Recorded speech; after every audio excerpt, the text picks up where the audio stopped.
If you've been betrayed or cheated on in the past, it's only natural that you're going to have a guarded heart. The problem is when you get into a relationship with a guarded heart, you don't take the necessary risks you should take. You also aren't good about communicating what you really feel because you're afraid if this person would cheat on you again or betray you, that you would get awfully hurt. So what you end up doing is you're in a relationship, but it never feels secure to you or the other person. It leaves your partner feeling like they don't know if you like them or not, leaves your partner feeling like they're dangling, leaves your partner feeling really scared, like they don't know how much to open up to you because they don't want to be hurt either. If you have been cheated on before and you are terrified about dating again because of that pain and that hurt you walked through, it's very important for you to have a plan.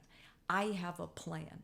I'm going to give you that plan. What I talk to clients about today, the problem with this plan is you're going to have to make notes on it, or you're going to have to save this video to show whoever you're dating, because you can't do this plan alone. You need to do it with a potential partner that you're really smitten or, really like a lot, in the hopes that together the two of you could create this area, this buffer against cheating so it wouldn't happen again to you.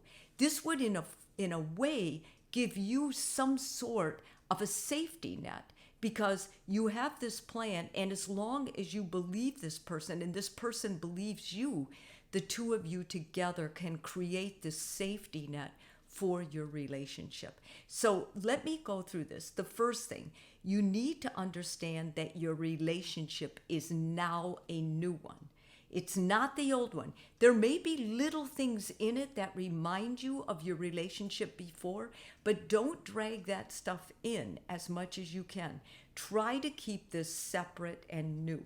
Secondly, you have to be open to the idea of couples therapy.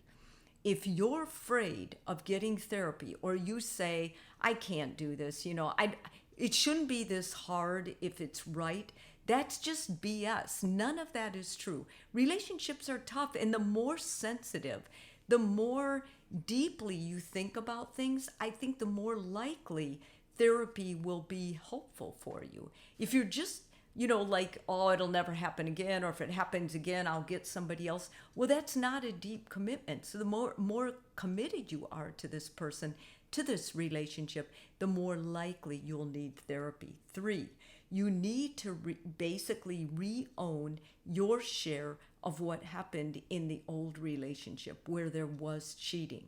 Because I say this not because it's your fault that your partner ever cheats on you. That's their choice, and it's a stupid choice, but it's a choice nonetheless. But there's certain things you probably denied, certain things you were afraid to bring up. You're going to have to be brutally honest about that. And not only should you tell yourself, you should tell your now new partner what you did that enabled that whole thing to play out. Because I think before someone really commits adultery or infidelity or any kind of act of betrayal, there are signs and symptoms that the partner often tries to overlook or say, I'm just not going to bring this up because it's going to make me look clingy or petty. Go ahead and look clingy and petty if you think that's going to save your relationship. I mean, you should be able to, because a real relationship means that you are totally yourself. Number 4, you need to take time to rebuild trust in dating. I think if you aren't there, if you just totally have no trust in this person, then it's too early for this relationship. Then this plan wouldn't work. If you want to trust them but you're scared, the therapy based within this plan is going to help you with that. But also taking little things and letting your partner prove to you that they're trustworthy, that they will come through for you. That restores trust, and it's going to help you rebuild that trust, not only in them, but in your ability to have a healthy relationship. The two of you need to commit to communicating together. That means You can never be too busy for your partner, and they can't be too busy for you. Anytime another person puts something else in front of you, they're telling you that this has equal priority to you. And it's okay if certain things have equal priority at specific times, but it's not okay if that's consistent and every day. You both need to work at making it work out.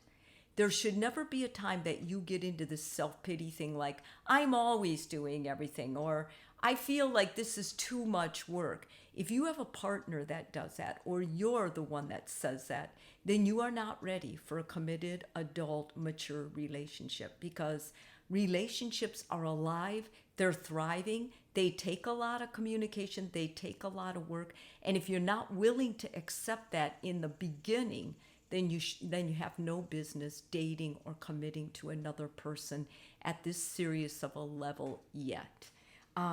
You want to show the willingness to make some adjustments. If it's only your way, you want it this way, and you want everything this way, good luck with that.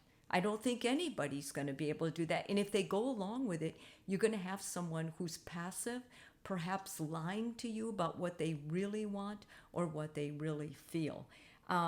You both need to set up transparency and openness.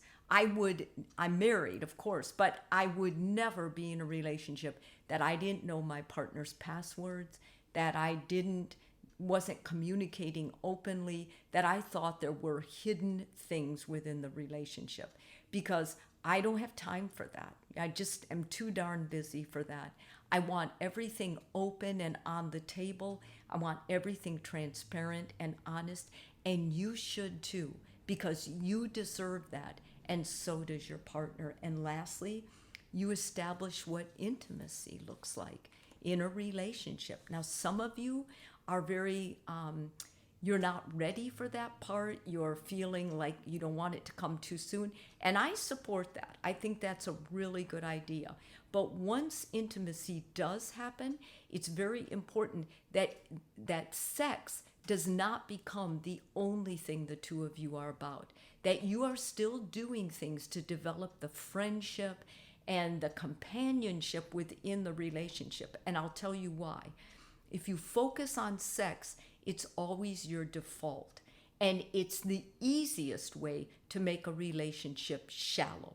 Yes, it feels good. It's a physical pleasure. It's a mental pleasure because it's hormonal involved and endorphins. However, it is not the main glue that holds the relationship together. What holds a relationship together is the commitment to the relationship, your ability to say, I choose this relationship. I choose you every day. And that takes a level of friendship, a level of companionship, and a level of emotional maturity within yourself that you won't act impulsively or childlike when you're not getting your way.